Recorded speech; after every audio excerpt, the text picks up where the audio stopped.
So, pumasok sa plastic. Grabe ang kalukuhan nitong isang to. Pumasok siya doon.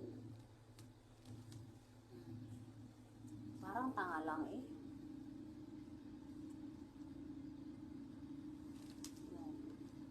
Ano siya matutulog? Bibenta niya na yung sarili niya.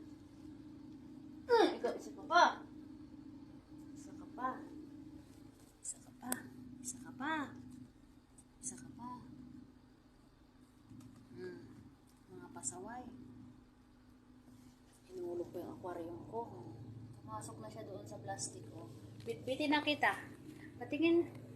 Yan na, bitbitin na kita. Oh. Ayan, nakasilid siya. Tara na.